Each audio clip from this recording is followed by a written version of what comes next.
Hello guys, welcome back to my channel.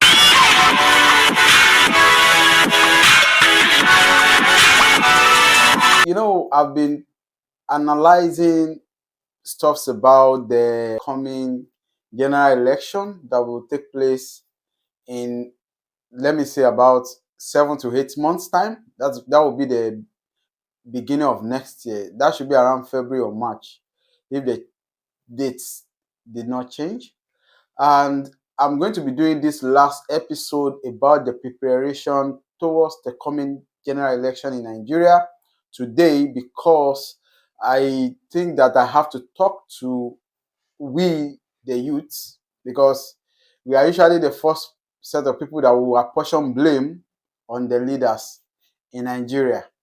I just want to share something about my personal experience when it comes to leadership.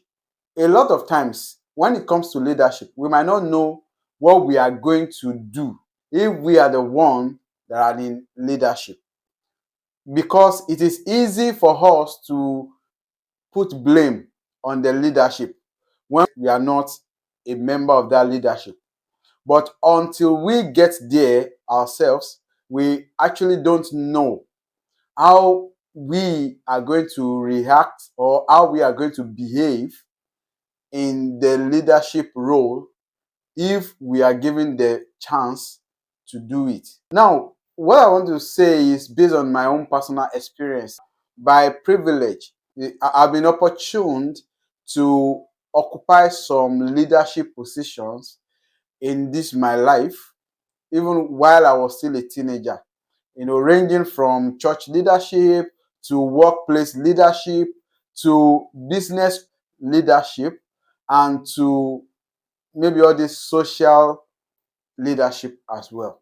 From the experience that I have gathered from all this leadership role, I realized that most of the time, the people that are laying blame on other people, they don't usually do well when they are actually the ones that are given the opportunity to lead. And when you try to challenge them, you are in for a big trouble. Just like how all these our political leader are doing. That is how even people that are leading lower level of leadership does that also when they are in position of power. Personally, I have been, called different names for trying to put the leadership in shape and calling them out for their misbehavior. They call me different names. Some of them call me PRO format. Some of them will say who let the dog out. Some of them will say internet terrorist.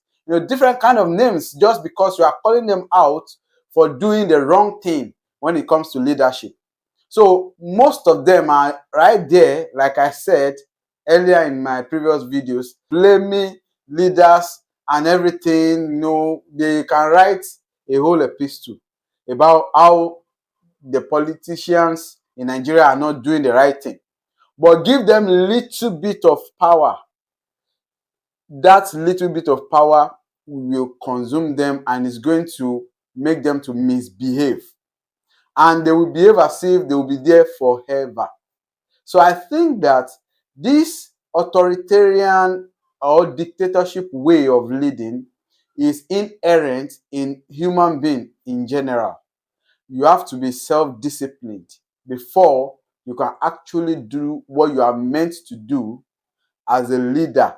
Before you can lead right, you have to be self-disciplined. So that is what I wanted to discuss with us today.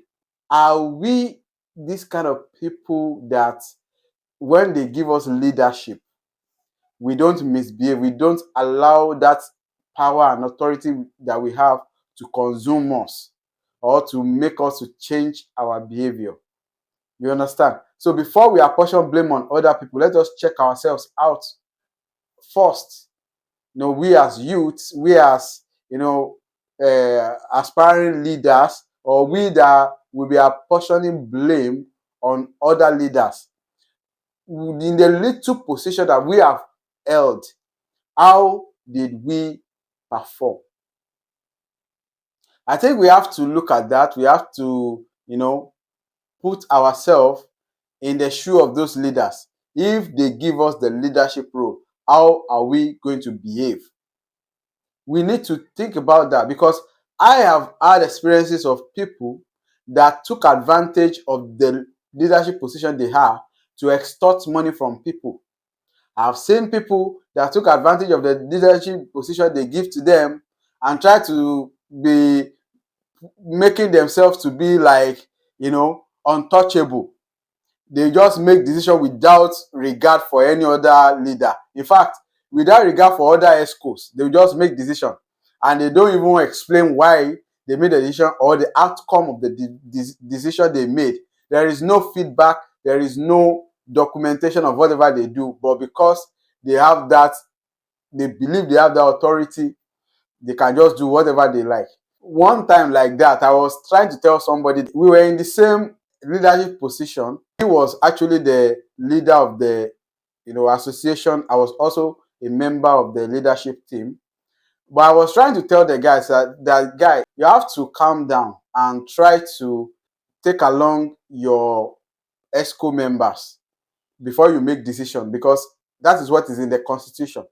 And this guy literally told me that there are lacunas in the constitution of the association, and he is taking advantage of those lacunas. Imagine the person that they gave the mantle to protect the constitution and the interest of the association, taking advantage of the shortcomings of the constitution of that association. I mean, what kind of leader are we going to call that kind of person? And I also told him that, see, if you are not careful, the higher authority, they can put you out. The guy started making jest of me. Who is the higher authority? I'm the president, all those kind of a thing. And, eventually, when it was time for him to go, the higher authority actually put him out, because I think what happened to the guy is that he didn't even read the constitution of that association very well, that the General Assembly they have higher authority than him. That is even the president. So the General Assembly now removed him like a chicken. And I was just laughing within me like, guy, but you said there is no higher authority. Because the constitution literally say, and I quote, that the General Assembly, which is the higher decision-making body. I just want to phrase it out like that. It is in that constitution. But the guy was thinking, because he was the president of that association, he is the higher authority. There is nothing called higher authority. Because in my own interpretation, when they say that a General Assembly is the higher decision-making body, to me, it means that the General Assembly is the highest authority in the association. And the guy thought I didn't know what I was saying, that I was stupid. He called me stupid, called me different kind of funny names. And eventually, that same General Assembly that is the higher authority removed him like a chicken. I remember the meeting we had last as ESCOs. The guy actually don't want to leave. He literally didn't want to leave. He didn't agree to leave. He had to leave because he is not fit again to be the president of the association, by the virtue of the fact that he is no more like somebody that can represent the association. So he had to be put out, and he was eventually put out. I was just there laughing. But you were making jest of me when I told you that there are higher authorities that is more than you, even if you are the president. And that was just it. Then the other person I said that took the advantage of the leadership role, he was extorting money from people using the name and the position that he was in that association. He was using it and extorting money from people. We have such people too. They are youths. I'm talking about youths. You understand me now? So people will stand somewhere and start blaming people, and they will be pretending they are somebody else. What I'm just trying to say is that we as youths, we need to watch ourselves very well before we start blaming other people. If they put us in that particular position, how are we going to behave?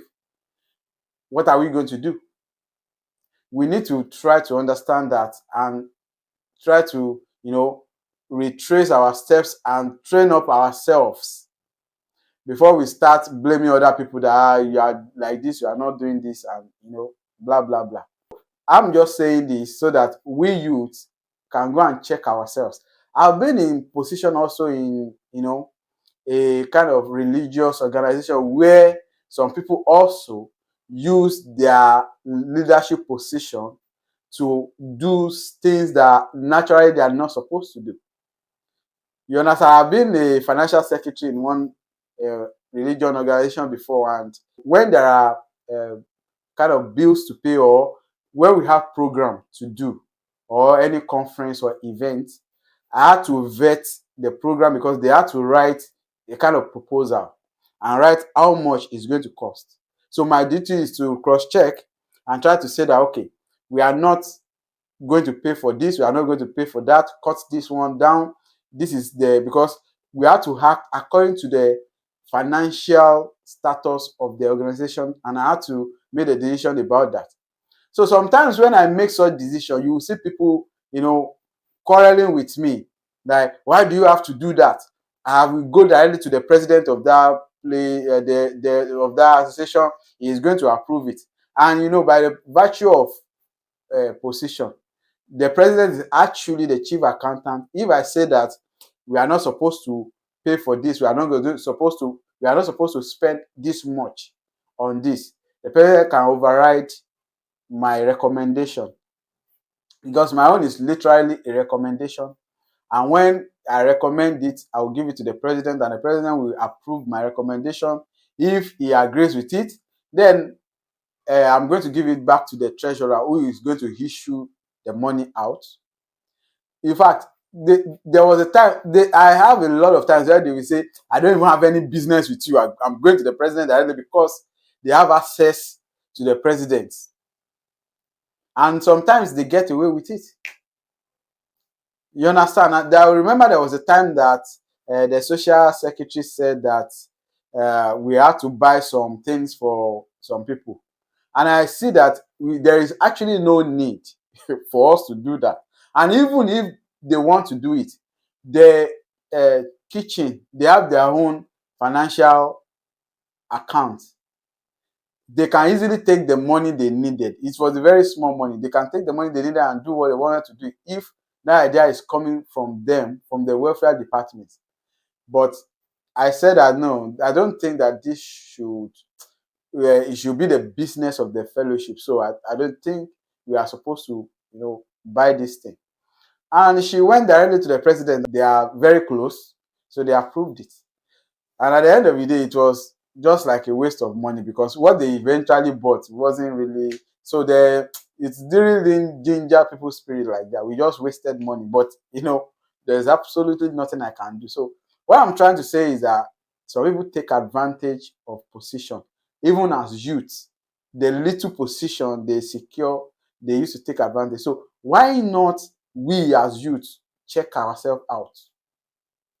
You understand? Let's go and check ourselves out before we start blaming other people. Like the Bible said that remove the log of wood that is in your own eyes before you see the particles of sticks that is another person's eyes. So let us work on ourselves as youths before we start apportioning blame on the bigger leaders or the older leaders, because that is basically how we can really have our integrity and dignity. And when we are portioning blame to those people, we know it is coming from the place of dignity, integrity, and it's not a biased thing to do. So I just want to advise us youths, before we start blaming other people, let's watch our ways. So thank you. And this will be the end of the series about the preparation towards the coming general election in Nigeria. So guys, I'll see you next time with another video. Peace out.